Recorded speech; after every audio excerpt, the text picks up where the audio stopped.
Welcome everyone. My name is Juan Baron. I'm a senior economist at the World Bank. And today we have a very interesting event. It's a series of 3 events that we will be doing on leading through crisis, where we emphasize the role of school leaders, managers, and other parts of the education systems that have a different role to manage and to support all other staff in ministries of education. The idea today is to learn a little bit about some recent research and work through different experiences in the world on how to manage crises like COVID-19, understand lessons from research and from and work on advocacy, but also by NGOs and other partners, and also unpack the key enabling conditions for strong school leaders and managers to thrive, and debate some policy options and learn a little bit more about the work that is being done that sometimes doesn't get as much attention as other work. The agenda of the webinar, we have different participants. It will be a panel. We will be introducing all of them. And the idea is that we have an interactive session where you can ask your questions during all the event in the chat box. So please make sure that you also send the questions to either all attendees or all panelists so that we can see it. And please do remember to mute your microphones when you're not talking, and put questions in the chat so that we can have a very extensive and interesting question and answers session. So right now, it is with great pleasure that I want to introduce Jaime Saavedra, who leads the Education Global Practice at the World Bank. He joined the World Bank Group from the government of Peru, where he served as a Minister of Education from 2013 through 2016. During his tenure, the performance of Peru education system improved substantially as measured by international assessments. Through his career, Jaime, a Peruvian national, has led groundbreaking work in the areas of poverty, inequality, employment and labor markets, the economics of education, and monitoring and evaluation systems. Jaime holds a PhD in education from Columbia University and a bachelor's degree in economics from the Catholic University of Peru. Jaime, you have 10 to 12 minutes. Thank you for joining us. We know how busy your agenda is right now, and we really appreciate your presence in this event. Thank you. Thank you very much. Juan, can you see me and hear me well? Yes. I cannot see the other panelists. I think people can open their cameras, right? Yeah, thank you very much. So look, it's great to be here in this event organized by the Management and Implementation Capacity Thematic Group at the World Bank and Global School Leaders institution, which is doing fantastic work in an area that we really see critical. I'm going to mention why, and we do have a thematic group at the World Bank called precisely Management and Implementation Capacity, because of the importance, right, of management when we talk about when a school system is operating well, or when a school is operating well or not. And sometimes that issue of management is something that we leave aside, and sometimes we even leave it aside in the context of like what we're living, which is a gigantic crisis. This is the worst crisis that the education system has seen in the last 100 years. This pandemic has made have millions of students out of their classrooms, but for very extended periods of time. So we are seeing until now in Latin America, in South Asia, in parts of Middle East, students, or in East Asia as well, students that have been a year out of school. And this coupled with a very harsh recession in many countries. So this is a crisis that might have a huge impact in terms of human capital accumulation in the future. We are estimating now that in our indicator of learning poverty, that many of you would know, this percentage of children who cannot read and understand a text by age 10, percentage that which should be zero, right? Because all children should be able to read and understand a text by age 10. That number was 53% before the crisis. We expect that to be 63%. Most likely, this increase of 10 points is an underestimation. The number would be larger because the school closures are being even longer than what we thought they were going to be. So this is nothing short of a catastrophe in terms of, or potentially a catastrophe in terms of learning, and also in terms of inequality. Now, as vaccines are steadily becoming more accessible, countries are slowly starting opening up. Schools around the world are in the process of reopening, which is being slow, which is being complicated. But in fact, I mean, 140 countries have started the reopening process, some faster than others. And as schools reopening, they will need very strong, very complex, I would say, interventions to guarantee that all children and youth, I mean, have the new education experience that they will need. They will have to, I mean, in all schools, they will have to receive tailored services needed, I mean, to meet their learning, health, psychosocial well-being. In all schools will need to see effective remedial learning to help students recover the learning losses. We'll need to prepare and support teachers to address this complex situation and helping them to assess where students are, to incorporate digital technology into their teaching, to teach at the right level. And all those things have to happen in the school. And implementing these activities and practices across and within countries will be very difficult. This is very difficult public policy to implement. This is tough to implement in general, but this success will imply that this is implemented in each one and every school. And that is where we find that the role of the leaders of the school is absolutely essential. The role of the principal of the school is extremely important.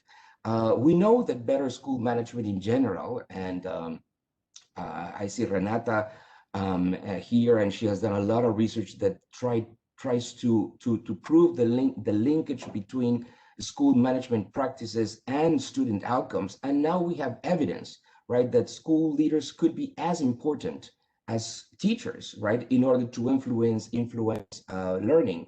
In this context, right, we know that good country level policies will accomplish nothing unless they are well implemented, and they have to be implemented in the macro setting, but they have to be implemented in the school.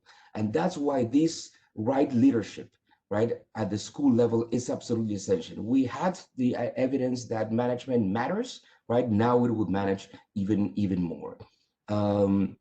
As school leaders are the natural implementers at the local level, right? And it's in school where learning happens, where change has to happen. That's why the importance of school leadership.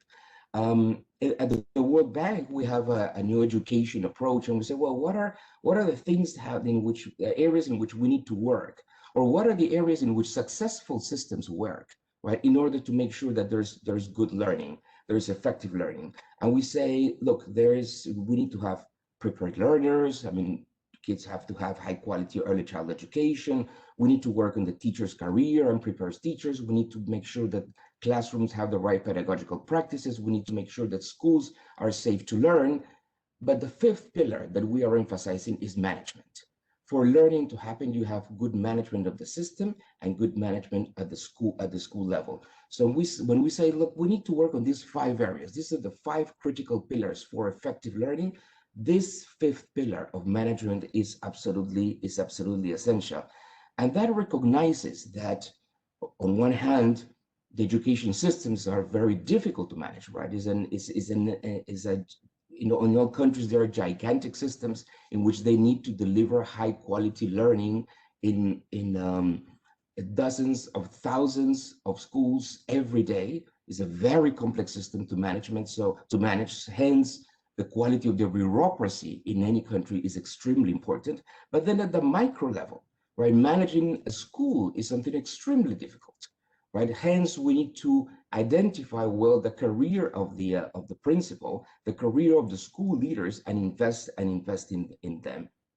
In this reopening process, the school leaders are going to be tasked with very complicating and daunting tasks, right, for which they will need all the possible support, right, to successfully manage the schools. School leaders are going to be, or are always under significant pressure, but they're going to be even under more pressure now in this school reopening process. In addition to their normal day-to-day operations, in which they have to manage their human capital of teachers, their human resources, right, in the school. They need to manage the relationship with the community. They need to manage the relationship with parents. They need to manage the relationship with the ministries. I mean, that's the usual work of complex work. Now they're forced to engage in crisis management, right, on a nearly constant basis. Today, in addition to the complex usual tasks that principals face and manage their administrative and pedagogical responsibilities, now they need to set up frameworks that supports their teachers as they navigate distance learning. Now, due to the nature of the pandemic, some school leaders will have to set up structures to monitor teachers' well-being and mental health during these really hard times. Principals will have to communicate effectively with all the stakeholders during this ever-changing landscape of the pandemic, and they will have to set up these reopening plans, right, in order to make sure that children who are at different levels of learning have the right support. So in this complex context, in which we're going to be asking a lot of schools and a lot to school leaders, we really need to support them given the weight of the responsibilities that we're placing on them. The role of school leadership development is really heightened. It is for this reason, right, that we are coming together today with this three-part webinar series hosted by both the World Bank and global school leaders. Through these sessions, we aim to learn about how the role of the school leader is evolving, right, in general, but also in the face of this crisis. And also we aim to understand what are the key enabling conditions for strong school leaders to thrive. Today, we are fortunate to learn from speakers who will be offering regional and global perspectives into the implementation of school leadership development as the schools reopening. And we seek to build knowledge and share experiences and solutions in order to meet the evolving role and needs of school leaders in this process. This is an extremely important area for improving learning. Sometimes we think, look, this is about having the right pedagogical methods, right? Having the right textbooks, having technology. But all these elements have to be combined in the right way in order to deliver a service. And this is a service that is delivered locally, a service that is delivered in the community and is delivered in the school. And someone has to organize that service, right? And that's where the role of the school leaders, that was the role of the principal, is absolutely essential. For me, and I visited so many schools in different parts of my country, in Peru and in the world, you see schools that could have very tough conditions, very weak infrastructure, a lot of material problems. But if they have the right principal, if they have the right school leader, right, that person will define the spirit of the school, right? That person will define the commitment that everyone in the school community has in order to achieve learning objectives among children, in order to make sure that children have the right teaching and learning experience, and they have a happy experience, right? If you have a good principal, usually that happens, right? Even in the more complicated conditions. So all the work that we are doing collectively in order to shape better the career of school leaders, right, and support the career of school leaders is an absolutely essential process to give, essential activity to give our children the education they deserve.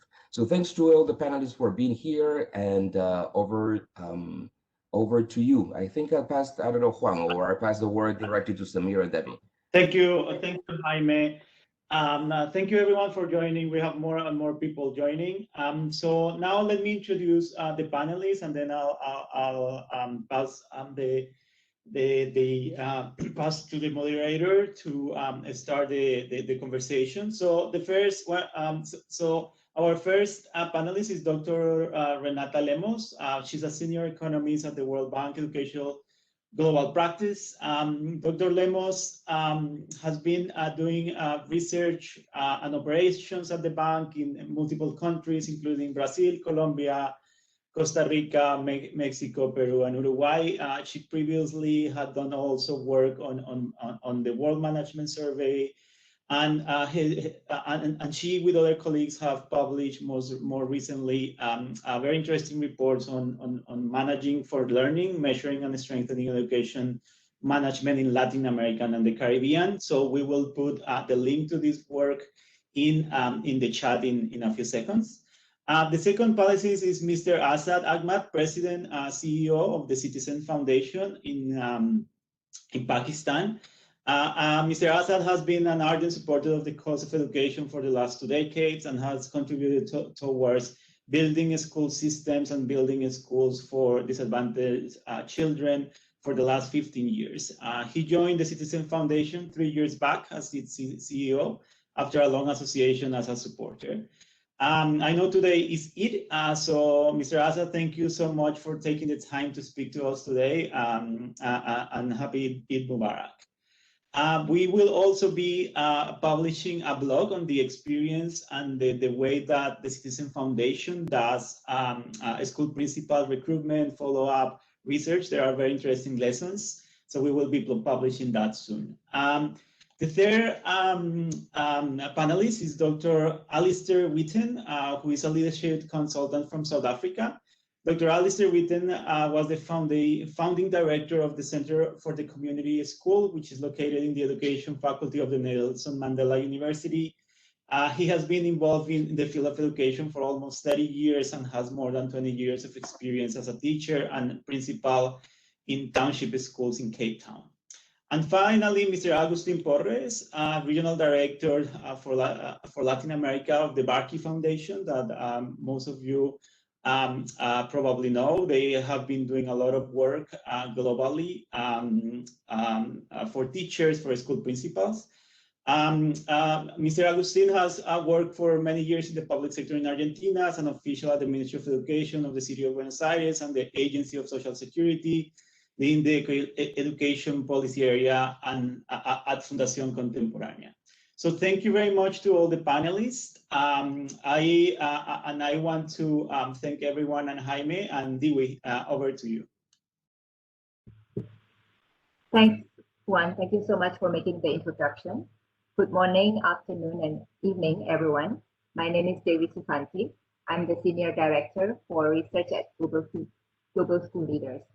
So at GSL, we believe that excellent schools begin with excellent school leaders.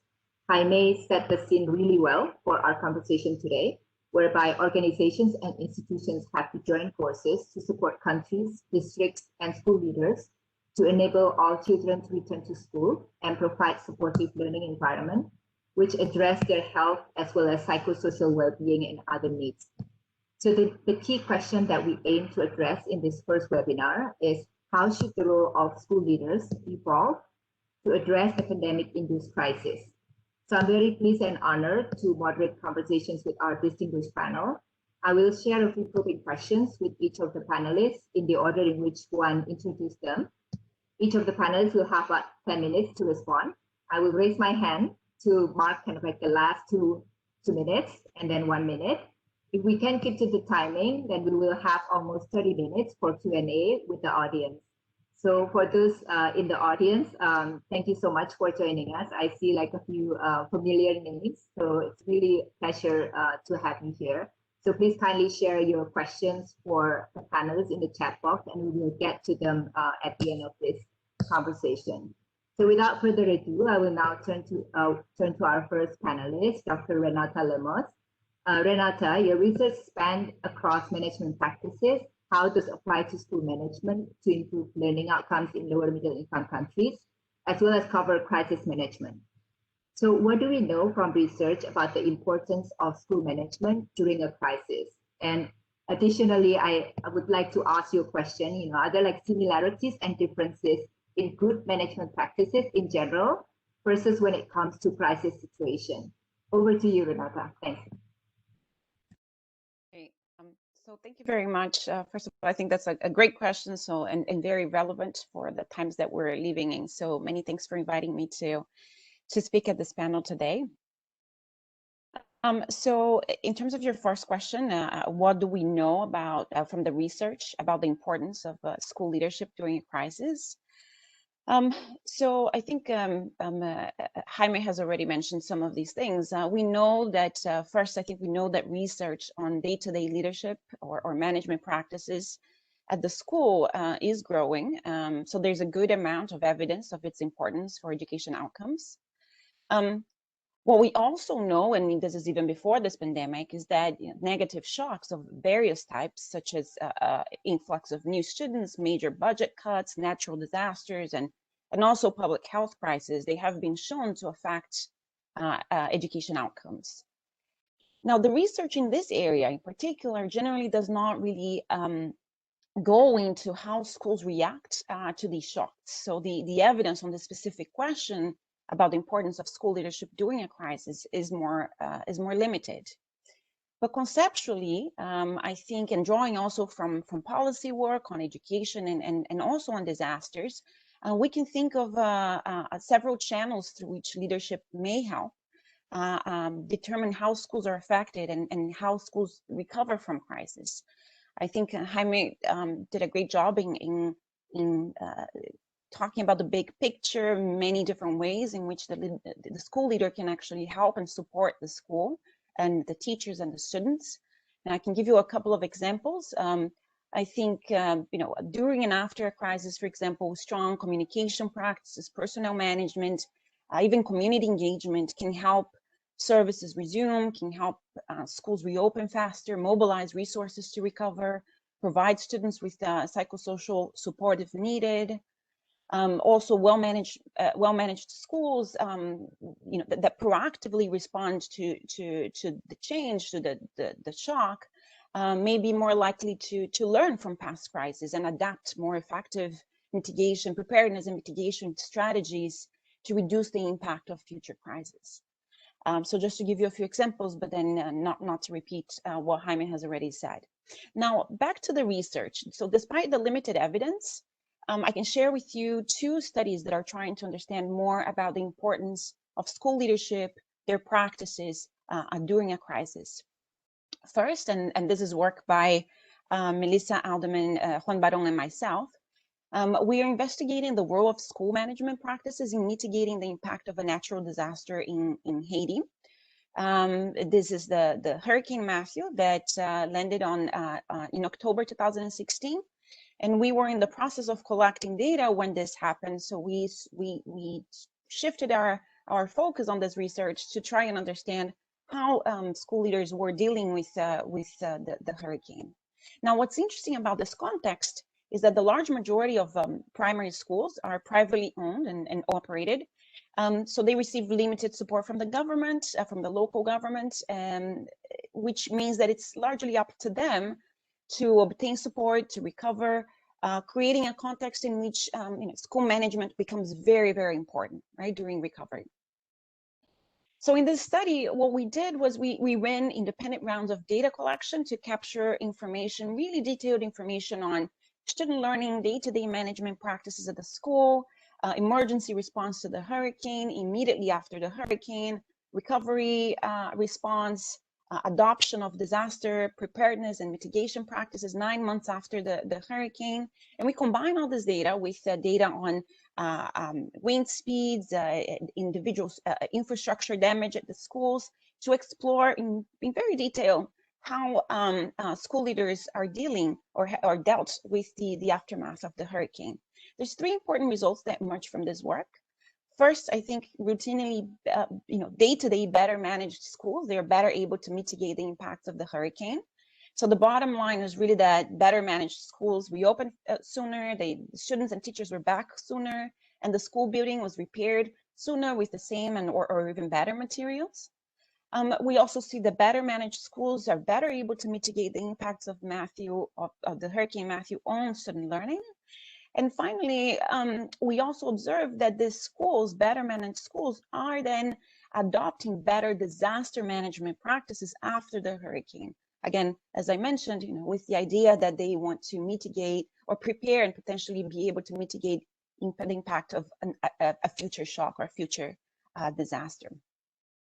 The other study that I wanted to highlight, this is an ongoing study by a colleague of mine, Daniela Esquer, and co-authors Gustavo Bobones and Marco Gonzalez Navarro in Puerto Rico. Prior to the pandemic, the authors were working in partnership with the government to measure management practices and use the results to evaluate and support the design of a management training program, which was then evaluated through a randomized control trial. Now, in a follow-up survey, they find what you would expect, that it's very well done, that treated principals had better outcomes. In the long run, they were trying to understand how practices might depreciate and what can be done about it. But then COVID hit, and then they were able to again change the gears and explore that angle a little bit more, so we can learn more from it. Their preliminary results, what they've shown is that schools with structured, better management practices, they tend to achieve greater utilization of online learning materials, which has been so important for during the last year. In addition, principals that participated in the management training program before the pandemic, they were able to institute stronger strategies to evaluate student learning, for learning continuity, with teaching continuity, monitor individualized learning and teaching, adjust goals to and leadership to the circumstance. For example, those schools, it was observed that they they've been able to monitor student progress more. They've been able to improve principal communication with parents to monitor individualized teaching. So there's a range of results there that I think are going to be very interesting as we learn more about research in this area. And I wanted to finish by highlighting, so let me just back to your question on similarities. I think it's extremely important to not just focus on crisis management. I think it's important to focus on day-to-day management. And I think that's what the research is saying, which is that better managed, better prepared principals, they are able to take the lessons, what they know about day-to-day management and actually apply during for crisis management during a crisis. And I just wanted to finish by highlighting that when we are trying to learn, given the limited evidence, when we're trying to learn about the role of leadership during a crisis, we should really look outside education as well, as there's also a very good amount of research out there exploring how management matters for resilience. And that shows that better management, for example, I'll give you the example of farms, that show that better managed firms experience lower revenue shocks. They're more likely to take up government aid. So there's much to learn about this from this literature, that it's as well that it's relevant for many education systems. And just to end with a very interesting example, again, from outside education, Michela Giorgicelli examines the long-run causal effects of management training trips for Italian managers to the US, to US firms during a technical assistance program that was led by the US under the Marshall Plan during the European recovery after World War II. And what she actually finds is super interesting, which is that it has actually worked. There is very long-term, there's a long-term impact of these trips on productivity, on performance of the farm. And I think this is interesting because it shows the potential long-term effects of providing managerial support to organizations, be farms or schools, and shows that this can actually make a difference in the long run. Over to you. Great, thank you so much, Renata, for sharing your insights from management research, not just from education, but as well more broadly. And I think it's really great to learn that like the day-to-day management practice is actually contributing as well to like leaders when it comes to crisis management. So on that note, I will turn to our second panelist, Mr. Azad. So the Citizen Foundation serves more than 1,600 schools in Pakistan and catering to about 275,000 disadvantaged students. Can you tell us how the Citizen Foundation have invested in school leadership prior to the pandemic, and how has this helped with your response during the pandemic? Over to you. Thank you very much, Devi. First of all, I'd like to thank the global school leaders group as well as the World Bank for inviting the Citizen Foundation to this gathering. A little bit of background: we are spread in over 60 districts throughout Pakistan, which basically is about half the districts of Pakistan, and we're all over the country. We have about 18,000 staff, and in that staff we have 1,000 school leaders. So I think one of the basic tenets, and it was really great listening to both the participants before me, particularly when Amy talked about the importance of school leadership. A long time back, almost from the beginning of TCF, we basically decided on this simple tenet that a good principal is equal to a good school. And understanding that as we keep on growing and we are in all parts of the country, we cannot manage the organization through KPIs. So it has been very clear to us that if we want to make real change, then it has to be through culture and not through KPIs. So as far as the investment in school leadership is concerned, that's something that from the beginning of the organization, and I'm very happy to hear Amy's comments when he talked about the importance of management, because this is an organization that was set with a management paradigm that the management has to be strong. So we have, if we talk about Pakistan, we've split the country into 6 regions. These regions have 40 areas reporting to them, and these 40 areas have 1,000 principals reporting to them. One other change that we did recently was that the principals, the person that they're reporting to is also an educationalist. Yeah, sorry, Mr. Azad. It seems that your voice is a bit muffled. So can you speak a bit closer? Is this better now? Yes, yes, okay. Thank you. I'm holding the microphone now. I think that should be better. So I think if you ask specifically about crisis-related training, then probably all the training that we did beforehand doesn't really apply, because when COVID hit us, I think it is an unprecedented event, at least in our memory, and no amount of training had prepared us for COVID. On the other hand, the investment that we had been doing in developing the role of the principal, that started years back, and that starts with the selection of the principal. Every year, we train or retrain our principals from between 8 to 12 days in a year. And with the simple kind of stuff about management, conflict resolution, specific things related to class observation, or how do you help teachers develop teacher guides, how do you help teachers do a better job at teaching, how do you help the teachers in developing their own subject knowledge, and stuff like that is something that we have been training the principals on. And I would also say that when you're running a large system, as we are, there's a certain amount of tension in the system between trying to standardize things and at the same time giving autonomy to the principals. And that's something that we've been very focused on, and we feel that that's almost, I would like to use the term of earned autonomy. That we see that a good principal, a good leader, as Amy mentioned earlier, if we have a good leader, then the school runs well. And the good leader is usually good at everything that they do. The other thing that we've done is that the whole management line from the principal to their bosses to the regional education managers, who are the bosses of the early education managers, are all educationists.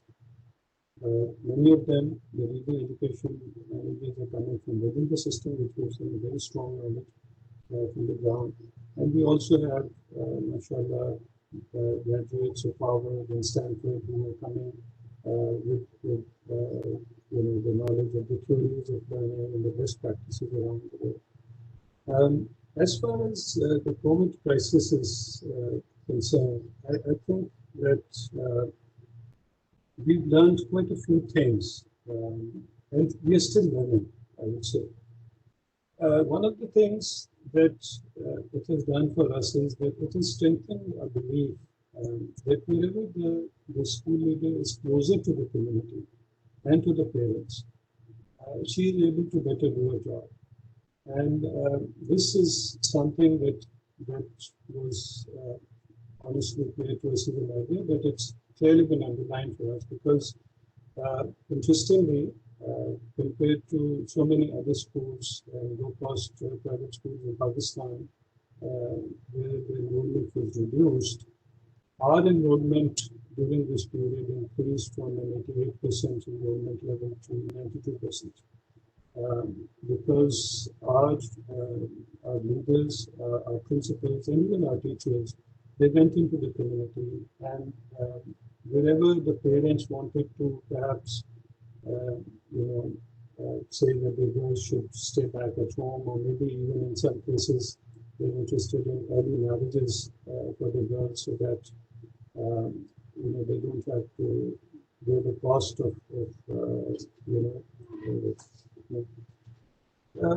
I think in all those places we were able to convince the parents that they should keep both girls and boys in the school, and it is due to their very, very hard efforts that we were able to actually increase the enrollment. While we thought that because there is obviously in the communities that we are operating in, there was an earning loss as well, and parents were very stressed. The other thing that obviously everyone faced was that compared to a normal academic year, which has around 170 days of academics, those days were reduced in Pakistan to between 67 to 100 days of teaching. And that's been a huge hit. So there was severe learning loss with period mitigation. And as mentioned by Amy, that particularly in places where we are operating in, digital learning is not really an option. There are issues with infrastructure, there are issues with internet, there are issues even with provision of electricity. So we tried to mitigate that by introducing an infotainment magazine.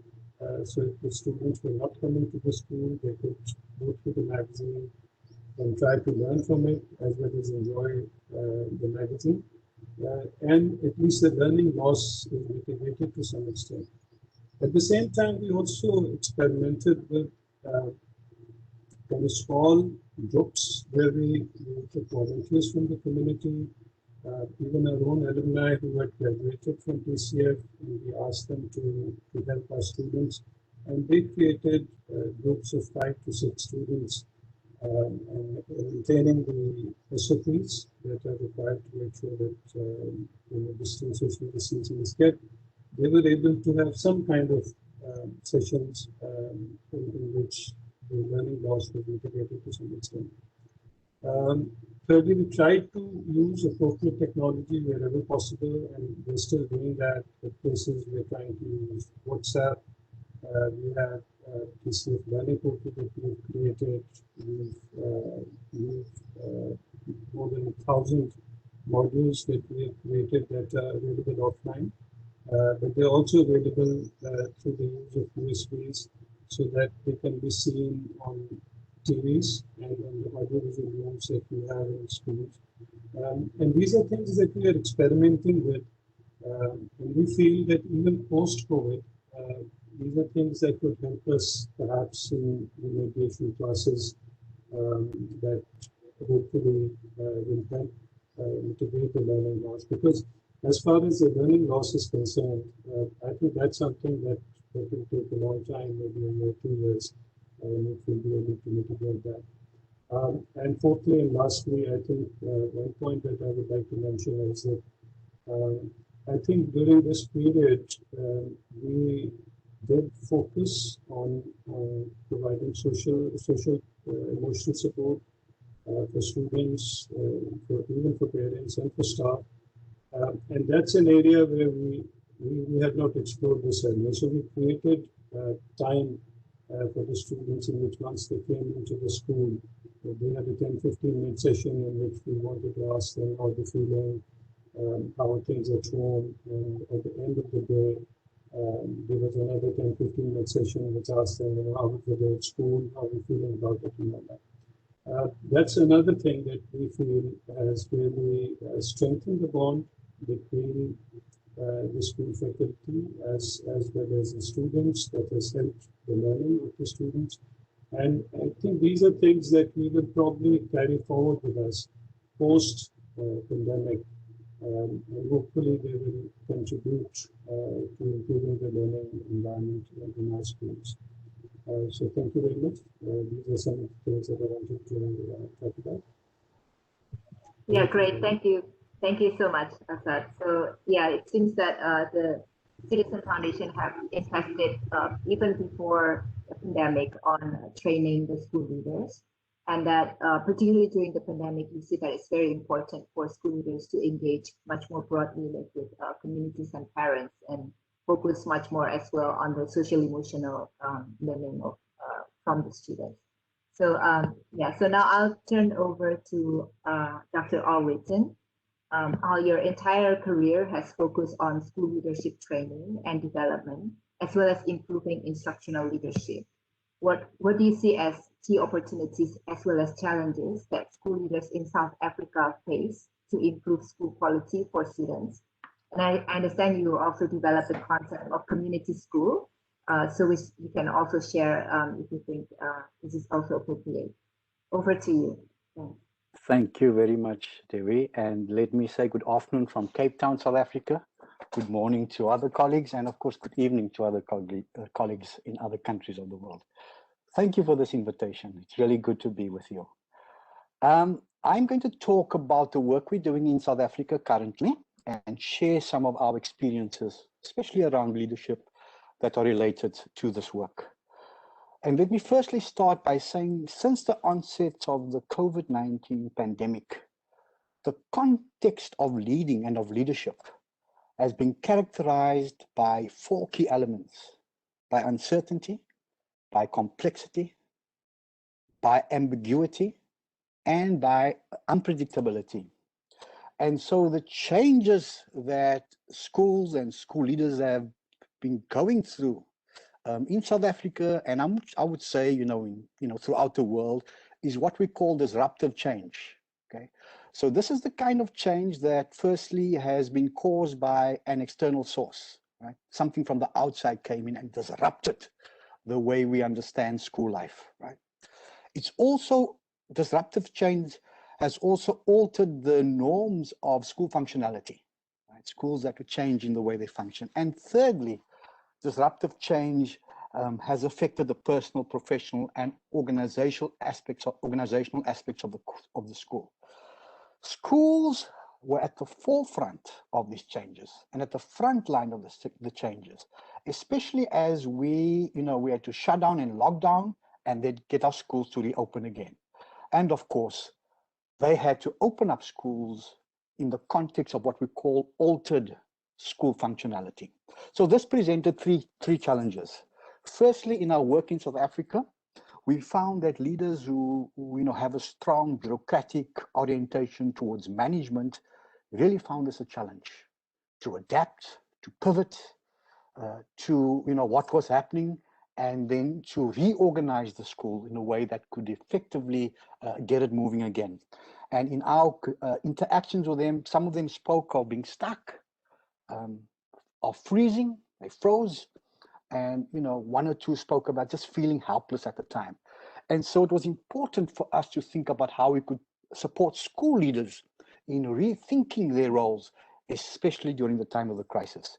The second challenge was the one that leaders faced, was the difficulty in dealing with the psychosocial effects of the pandemic, right? And the kind of, the wave of anxiety, waves and waves of anxiety and stress and trauma around loss that teachers, that students, learners, community members, all were experiencing at the time. And of course, the third challenge that I mentioned earlier was the challenge that school leaders have in adapting to what we call altered school functionality, where, even the vocabulary of schools change and the practices changed. So PPEs became new words: social distancing, face masks, rotational, platooning of classes, home learning, online learning, all of these new facets of how schools function and managed had changed. And so leaders had to play a key role in pivoting and adapting towards those changes. So those are the three big challenges of leadership. The opportunities that we saw arising out of the crisis of the pandemic was firstly an opportunity to reposition our schools as caring institutions that place learning, psychosocial well-being, and the holistic development of our children at its center. And we felt, there to be a recalibration. And so in the work that we've done nationally in South Africa, we focused on this concept of what we call the 3 C's. So care, curriculum, and community. And we say that a school culture of care and of caring underpins and enables learning to happen inside of that school. And the community, the relationships that we have with our community, defined in its broader sense, allows that learning to be extended and deepened. And so the 3 C's have become quite an important focus of how we work with our leaders in terms of reorienting them towards the schooling processes. And just the second opportunity was around the personal aspect of change that leaders have to face. So in our work, we've said that, there are 2 ways of doing this. As leaders, we're going to have to accept change as a norm of leadership practice. And so there can either be reluctant acceptance of change or the intentional embrace. And with the intentional embrace, we then unlock creativity, innovation, and agency. And that's the kind of leadership we actually should be supporting right now, not only in our country in South Africa, but what we would want to share with other countries and what they're doing in terms of supporting their leaders. I'll pause for now, Dewey. I think you have another question. Yeah, no, I actually have a follow-up question based on what you just said, because you mentioned that, like the school leaders that have the most challenge during this time are those who come from bureaucratic background. And, those in public schools actually have, like some of the similar traits that you mentioned. So how would you like shift between like this type of leadership to, what the visionary leadership that you just mentioned? Thanks. Wonderful. Great question. Because what the crisis has revealed, and crisis with its multiple dimensions, is actually a feature of complexity. And here we want to encourage leaders to actually embrace complexity as, a part of how we lead and manage in our schools. And so with complexity, one effect may have many causes in a system. Similarly, one cause may have many effects. And so in complex settings like education, the parts of the system often interact in unpredictable ways and may give rise to outcomes that sometimes surprise us, right? And so if I am, focused and stuck in following one trajectory, what I'm expecting to happen as an outcome may not happen. if I don't understand that I work or I lead in a complex setting. Also, we've learned in the work we're doing in South Africa that what works well in one part of the system, and now I'm speaking about policy, may work differently in another part of the system. That's the contextual variations that adds to, the complex nature of education. So, just to sum up, this means that, simple linear solutions to some of the challenges that we face in education today will have a limited effect if we don't understand that we're working in these complex contexts. Secondly, there can not be a one-size-fits-all approach or solution to solving many of the challenges that we're having. We require flexibility, we require innovation, we require pivoting, we require a kind of adaptability. And that's the work we need to be doing in terms of developing our leadership capacity. From a policy implementation perspective, we have to acknowledge complexity, right? And we have to call on leaders across the system. And here I not only refer to school leaders, I speak about leaders across the system. We have to deepen our understanding about complexity. And there are three things that we can focus on when trying to do this. Firstly, we have to be involved in what we call sense making, right? What is going on in the world around me right now? How does it relate to my work? How does it impact my work? And how do I then strategize around my work and how I lead and manage that makes me effective in carrying out my mission and my mandate for the goals I want to achieve? So sense making, and has to happen on a regular basis. What's happening around me and how does my work relate to it? Secondly, we call on our leaders to become boundary spanners. So some of the things that I need to know may not sit in the education field. So how do I then connect with others to seek out their views and their knowledge that will help me and my team make decisions here in my school? So crossing boundaries, right, for now may mean connecting with our health systems, right? Speaking to the health department, speaking to our social workers and psychologists, right? That's important in terms of boundary spanning. I do not have the answers, and I have to connect with others to help me understand the situation I'm in a bit better in order to make a more effective decision. And then thirdly and lastly, an important big thing for me is that for leaders to really embrace and work in complexity, we have to adopt a disposition or an attitude that embraces learning.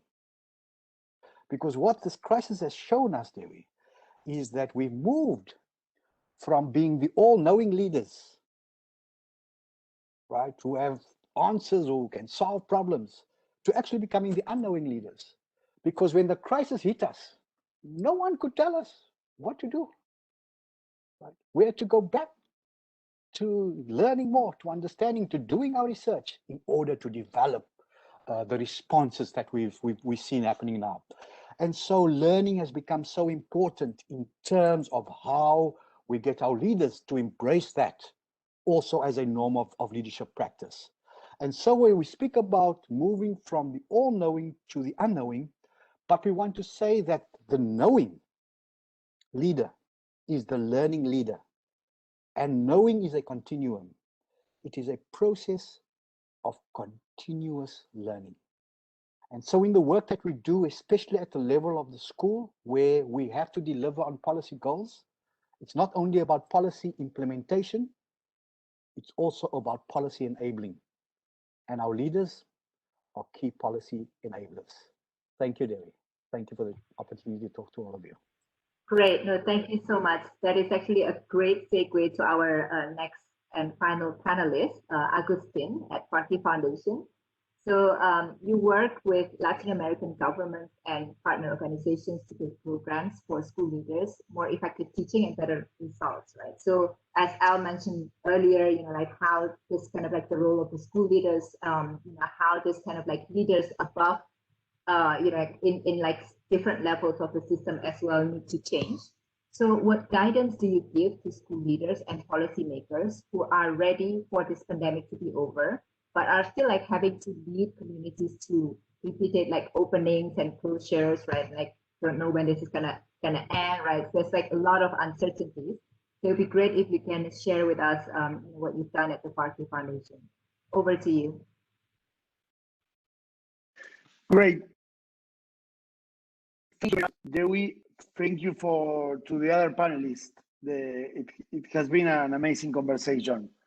So let me share what we saw here in Latin America, that there is an opposition of ways, or there is a controversy between what is happening in the schools and what happens at the government level.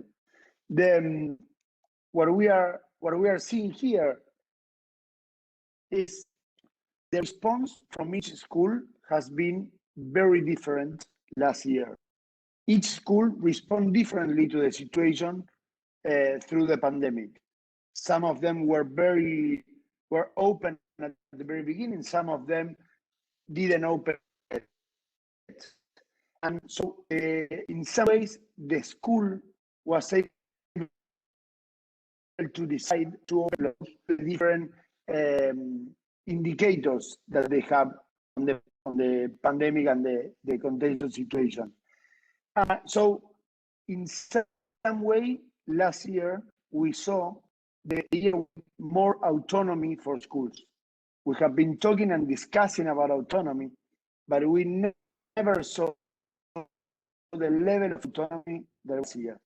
So at the same time that we were experiencing a huge level of autonomy, what happened is that an autonomy in some ways requires less bureaucracy, and at the same time, we increased the bureaucracy, and we saw this visiting schools that many school principals, at a time that they were exhausted with so many challenges, they will demand to be filling more papers and to solve it, to decide when to open or to close. The different state government levels are in the schools to complete more paperwork. So at the time that we increased autonomy, we were also increasing and not coherent, we were increasing the bureaucracy for the schools. So this is a challenge that we need to solve differently in the future if we really want schools to be responding to the particular context that they are. The guidance that we are giving, and I want to make this point before answering your questions, the guidance that we are giving is we need more than ever communities of trust. We need, on such a challenging time, we need community that can trust to each other. So we need to discuss how we increase the trust between the principals and the teachers, the principals and the parents, and between teachers and students as well. So one of the challenges here is about trust. And one way that we are using and discussing to build trust is personal collaboration. We have been talking in education a lot about the collaboration, and we saw in many schools that teachers are collaborating to each other, but we need to take this to a next level. We need to, as I said, professionalize or system to schools. Hello, Agustin, your voice is breaking. Is it just me? Hello? I think that we have lost, yeah. Very well. Maybe now without a video is better? Yes, it's better, thank you. Yes, I'll turn off my video as well for a while. It's better, sorry. Yes. Sorry about that. So the point I was trying to make is the guidance we are giving professional collaboration, how to systematize and professionalize into the schools the collaboration between teachers and between the principals and the teachers, because school principals, and Al was say that very, very well, the needs, the characteristics of the leaders today that need competencies, need to be able and willing to innovate, need to be focusing on the culture of the school, on the school environment, the climate of the school, of the communities. For that reason, we need school principals to be focused on this. And as I said at the beginning, if we increase the paperwork, if we reduce trust, if we complicate the situation to schools, or if we criticize the decision of the school principals, we are not helping them to be focused on the culture, on the climate of the schools, to have really teams working. Because if we want to make it through the pandemic, we need teams.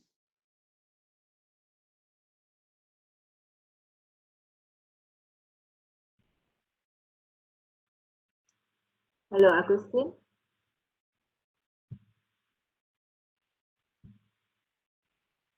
You lost your voice.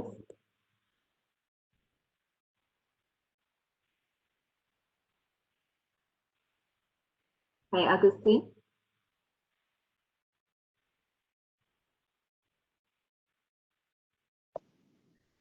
Hi, Dee. I think we should move forward while Agustin reconnect. Okay, that's a good idea. Okay, so yeah, no, thank you for all the panelists for staying pretty much on time with regards to all the questions. Please turn on your video so that we can go to the Q&A. So I've seen that some of the audience have asked like some questions, so please keep them coming. So the first one that I would like to ask everyone is a question from Jaime. What else needs to change within the education system, especially in low middle income countries, for school leaders to be better supported and their role better recognized? So any of the panelists want to take on? Maybe we can start with Renata.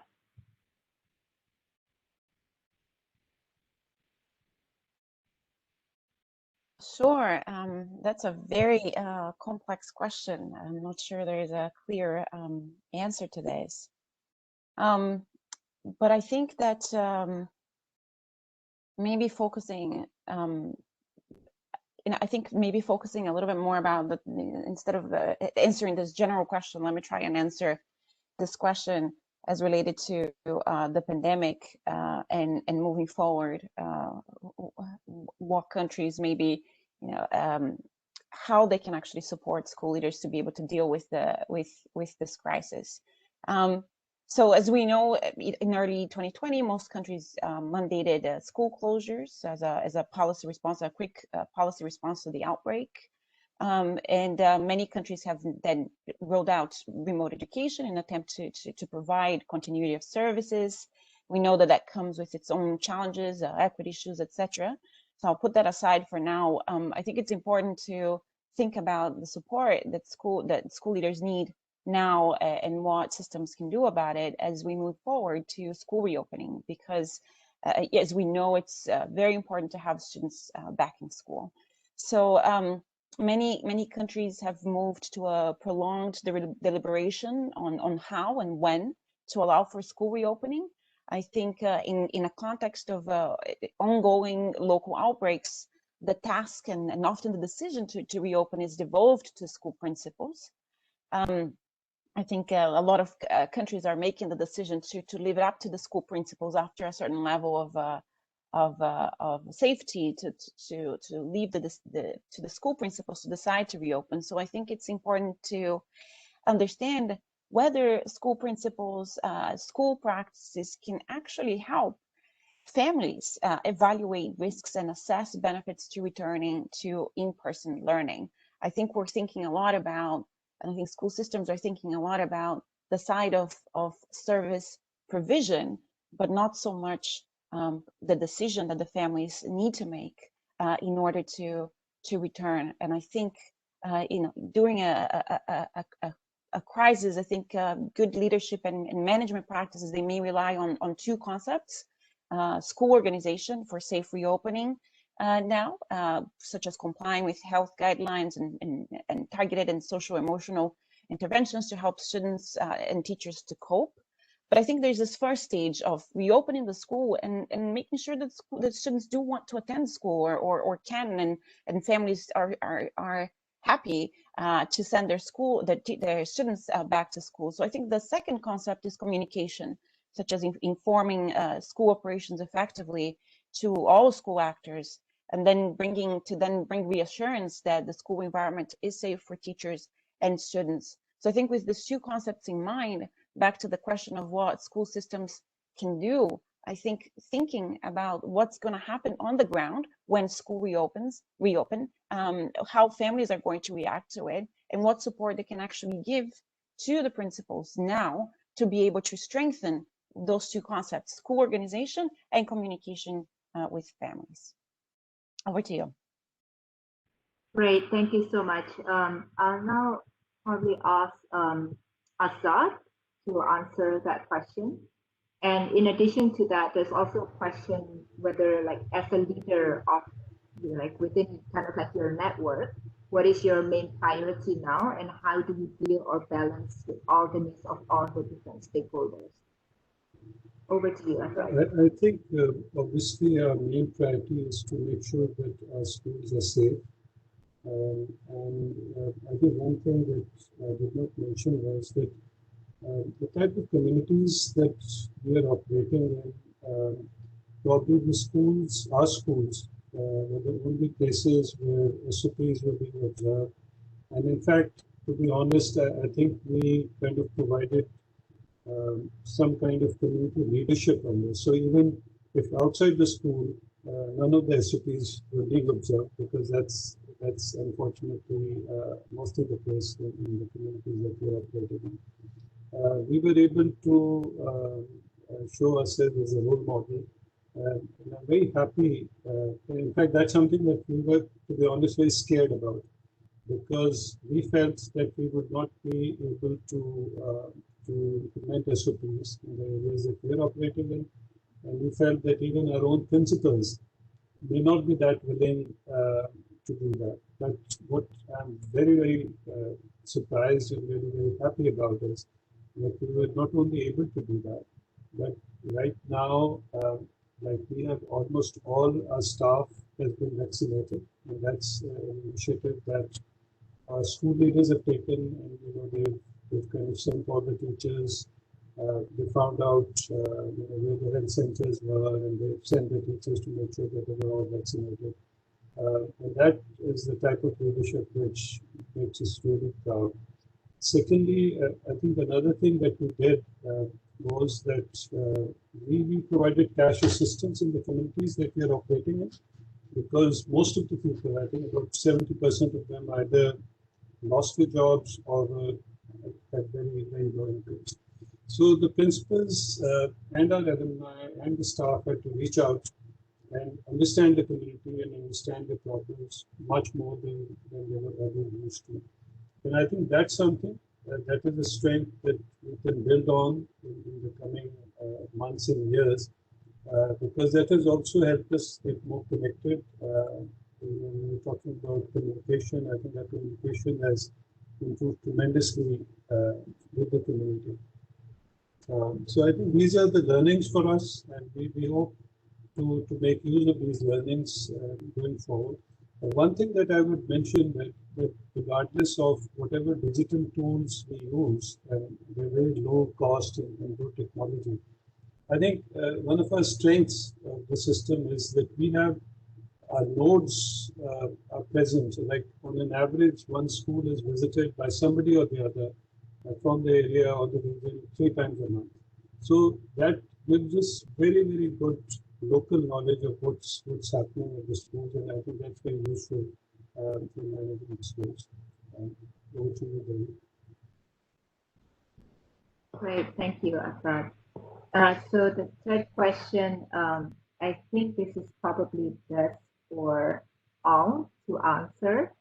So the question is, as the education system and school get more serious about principals becoming instructional leaders, rather than just good administrators only. We've seen they take some of the best teachers completely out of instruction, reducing overall teaching effectiveness. Right? So then the question is like, how can we ensure a balance between building a strong pipeline of instructional leaders while not removing the best teachers completely from the classroom? Over to you, all. Great question. Thank you. So let me first just say that in the way we understand and define leadership, we don't confine that to a specific group of people. Leadership is exercised across the system, across the school, and people who are in positions of leadership and people who are not in formal positions of leadership still exercise leadership. So instructional leadership, and I want to define it in the South African context.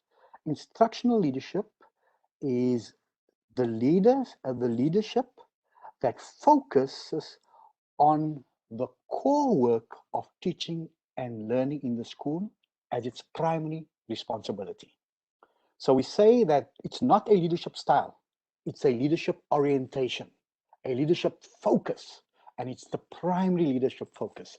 So when we define it like that, we bring everyone into the embrace of leadership. And so good teachers, even at the level of teaching in the classroom, are instructional leaders in the school. If the principal and the SMT members open up the collaborative space for them to lead. Because a teacher doing an innovative thing in the classroom may be able to teach me as the principal something about teaching and learning that I may not know yet. And so I have to build that collaborative space. And so just in terms of that, instructional leadership is key, especially for us in South Africa, in terms of our focus on teaching and learning. And we open up the space for everyone in the system to practice this form of leadership, from the teacher in the classroom right through to district, to province, and to national. We're all instructional leaders because the core work of schools sits in the classroom. That's the heart of an education system. And we all speak to that in the work that we do.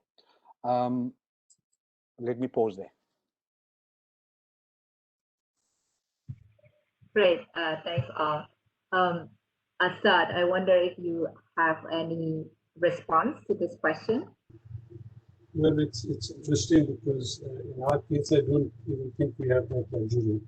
We are a low-cost model, so we can't afford to pull someone out from instruction and into some administrative work. We just don't have the space for that. But I think the other thing that we try to focus on, as Al was saying, is that the basic purpose of running our school, everything is to provide quality education. So first and foremost, while I did talk about culture being of prime importance, but when we talk of KPIs, the number one KPI is the quality of the outcomes. And we put a lot of emphasis, and the principal's own performance is measured mainly on the basis of what quality she's able to produce in the school. And it's not even against some arbitrary standard. It's basically what we see is that depending on the context of the school, depending on the location, depending on the various variables, whether teachers are easily available in that area or they're not, whether they're good quality teachers available or not, and so on and so forth. What is the improvement that she's able to bring in the school in terms of quality of education? So when we talk about, anything, any results about the principal, our focus is simply on the quality of education, and I think that helps make sure that all our orientation, it's a KPI for me also as a CEO, and it's a KPI for the principal also. And if you ask me what is the single most important job for me, it's making sure that I'm connected to the principals, I know what's going on in the schools, and we are able to take all decisions that help ultimately the learning outcomes of the students. Great, thank you. I see that Agustin is back. Hi, Agustin, can you hear us?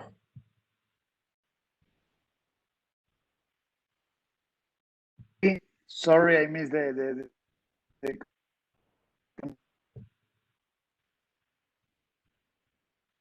general.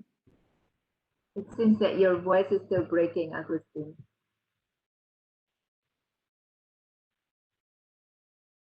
Yeah, all right. We will ask like the next questions first, and maybe Agustin can join us again. So so this question is coming specifically to Renata.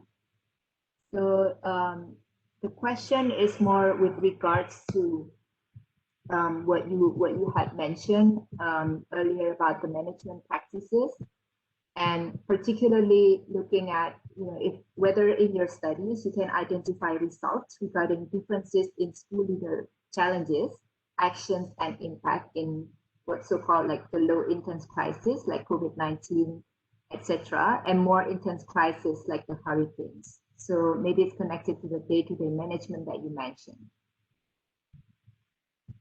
Over to you, Renata. I actually answered the question in the chat, but I think it just went to the person that asked the question.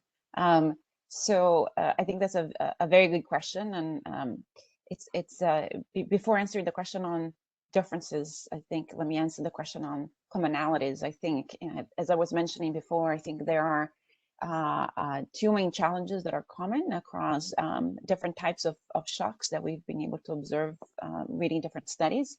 One is just how to organize service delivery for learning continuity. And the second is how to communicate well with families and students during a crisis and during recovery.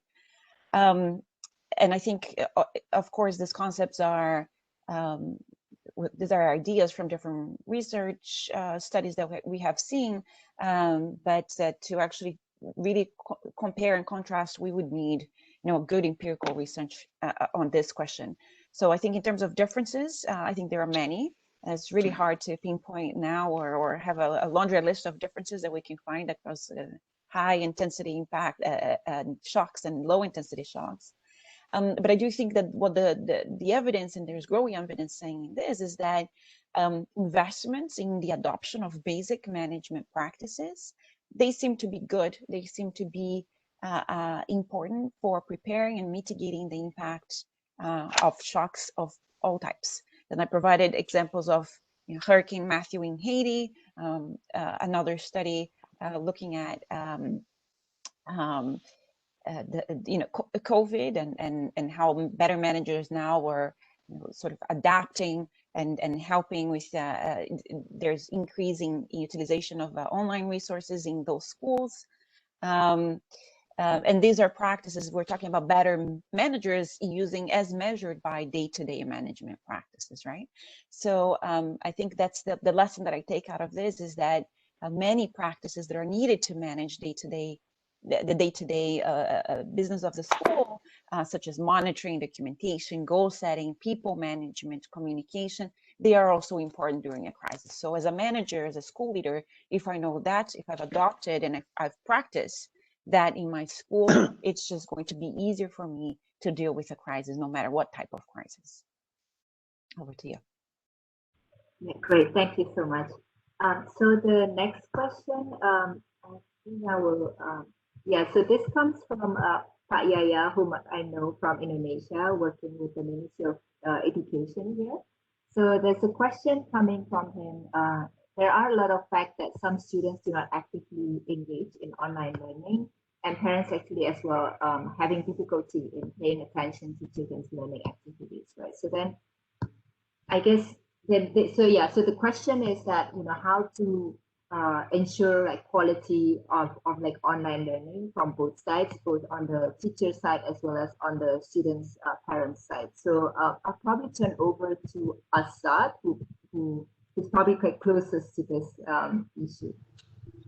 Well, honestly, as I mentioned, through a lot of areas that we are operating in, the internet is not available, and we have had to go for some offline solutions. And I completely agree with what has been said, that frankly, and digital learning is hyped up perhaps a bit more than what it can deliver. So even in places where we had good connectivity and we've been able to provide that connectivity to our students, which is the case in one of the colleges that we are running. The typical issues of students not connecting, not spending enough time, and learning really not taking place. And to be honest, we are still experimenting and piloting. So, we think that digital learning tools are a hybrid tool. They are just a tool. They are not a replacement for any teacher. We are very clear on that. They cannot be a replacement for a teacher. They can, and in fact, a lot of learning that takes place is due to the face-to-face and the in-flesh learning that happens. So, and I think we, like everyone else, will probably learn what are the best tools, how to best use them. And in my view, it will be some kind of a hybrid model that we will have to use, which will probably be more effective than the way it's being used. But I think it's a learning process, that learning curve that all of us will need to go through. Great, thank you so much. Agustin, can I check if you're back online? Learning from the other panelists, and I'm really sorry for my connection. It's just to finish that's great. Yeah, about the professional collaboration, and I think for the answers is for the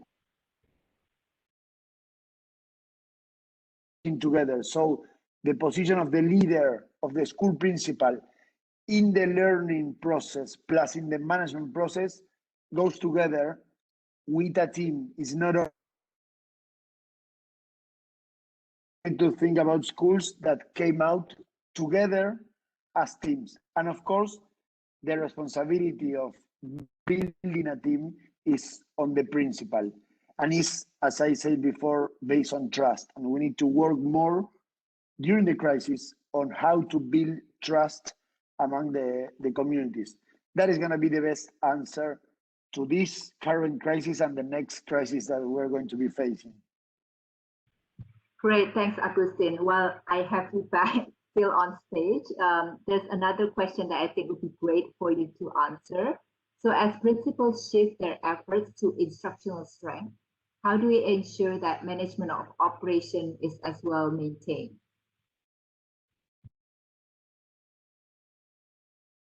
Sorry, can you repeat the final of the question? Yeah, so it's basically how should principal balancing between instructional leadership versus management of school operations? Depends on the specific challenges, but I think we need to think this not only from the principal perspective. We need to think it broadly as systems. We need to reduce the burden on principals, on bureaucracy, on the management that is not looking into the school, that is reporting out of the school. We need to give more autonomy there to reduce the burden, to then have them focusing on the management itself of the community. But everything that we're talking goes together. We are talking about people that they have to manage with different, as we are all experiencing now, that we are managing different things at the same time, managing the family and working from home. So those challenges are similar on the school. The principal is one person, and then a few others, but working all on the same issues.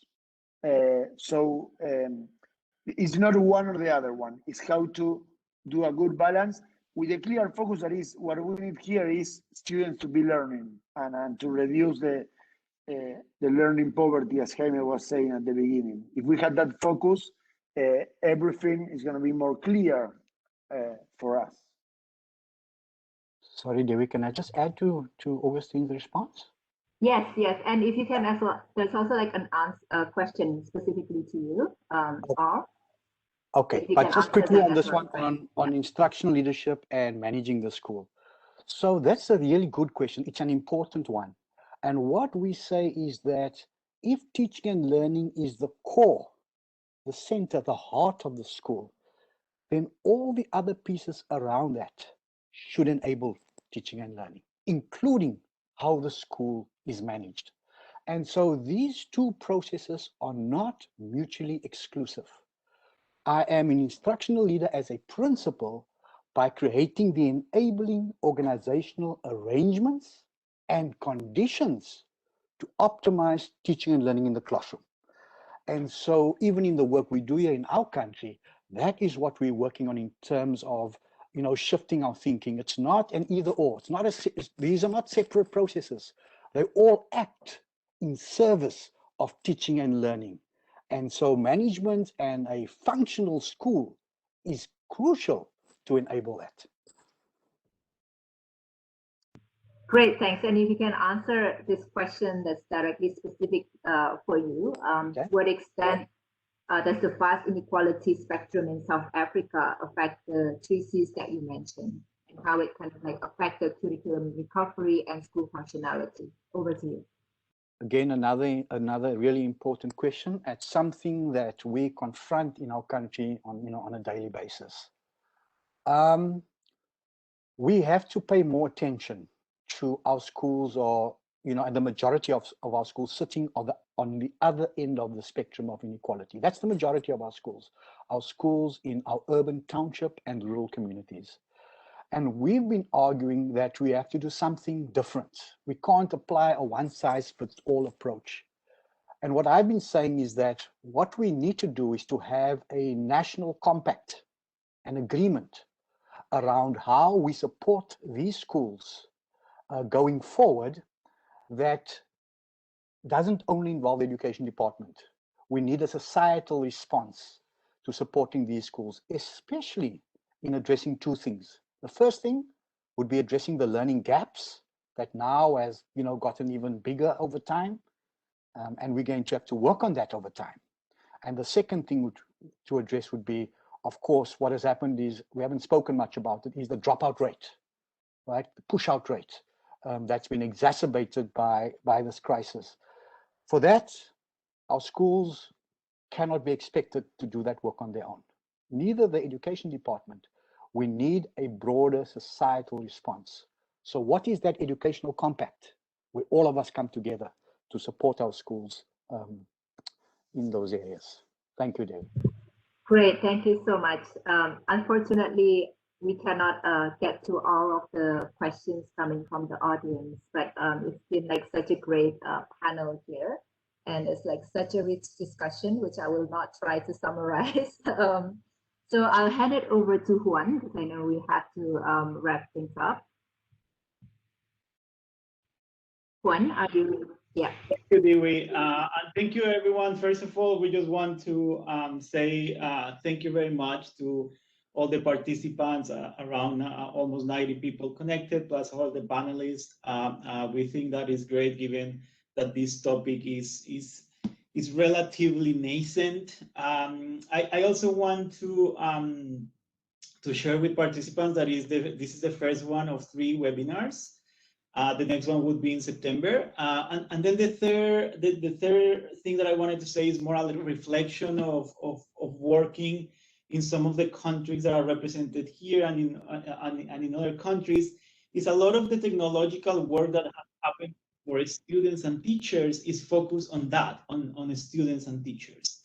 I think that as the role of the school principal or leaders get more complex, as discussed during this event, we also need to look at technology to see how we can free up and support the rearranging of those managerial activities that sometimes distract from, that are important, but that sometimes distract from the final outcome of learning. So I think that even in some of our programs at the World Bank, that would be relatively new. I think these management tools that could be useful for school principals, for example, to make faster some of the decision making, or make faster some of the normal collection of data that is necessary for the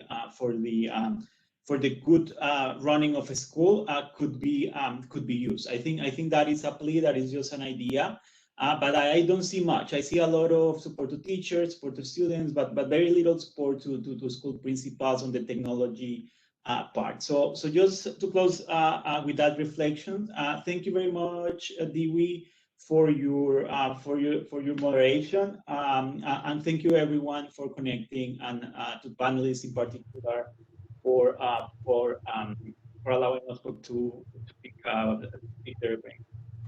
Thank you very much, and we'll see you soon. Thank you. Thank you very much. Thank you to all the panelists and audience. Everyone.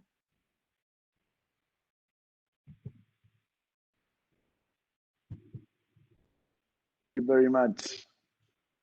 Thank you, Dewey. Thank you.